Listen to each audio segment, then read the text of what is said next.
Hi, I'm Nada. And I'm Reese. And today we're asking, is Jesus still relevant? This is Kleer series.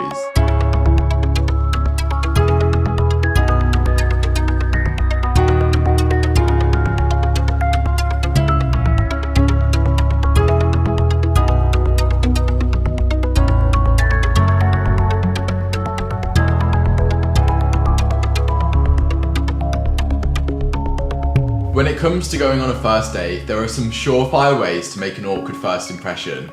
A bad start would be forgetting a name, and a terrible one would be calling someone the wrong name altogether. Romance seekers would have an epic fail if they only talked about themselves. Or worse, still hardly speak at all because they're too busy giving live updates to their friends. Bad first impressions make sense when they are based on some sort of actual experience. Yet so often we form them based on no valid information at all. Whilst first impressions are powerful, they often are not always correct. We can easily judge a book by its cover. Nobody likes being misunderstood based on scraps of information rather than the whole picture. Our first impressions can be a big hindrance in getting to know a person for who they really are. Second chances often reveal a totally different story. They can be the difference between a failed first encounter with a love interest and living happily ever after. Or they can simply be a reminder that there is so much more beyond the surface. Jesus is probably the most famous person in history. Yet when you hear his name, you might not have a burning desire to go follow in his footsteps. You may even think talking about Jesus is irrelevant. That might just be because you've had a bad first impression of him. Simply Google the word Jesus and you'll discover all kinds of ancient images that are not exactly on point with the latest style or trend. Why would anybody be interested in a guy who walks around wearing sandals, carrying lambs and sporting a long white robe?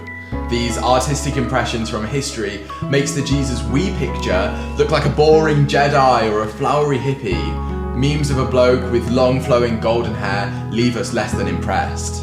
The truth is that Jesus is probably not who you think he is. The images may look irrelevant, incorrect, or out of context, but his life never was. 2,000 years ago, if you tried to say that Jesus was boring to his friends, or even his enemies, they would have dismissed you as a terrible judge of character. Jesus was known for being adventurous and interesting, compassionate and kind. He was even branded by some as a rebel, and nobody ever accused him of being bland. You either loved him because of the way that he treated people, or hated him because of the way that he challenged your life. His message was worth so much more than a meme on Instagram. The real Jesus always caused a reaction. And if your first impression of Jesus hasn't been that great so far, it may be worth taking a second look.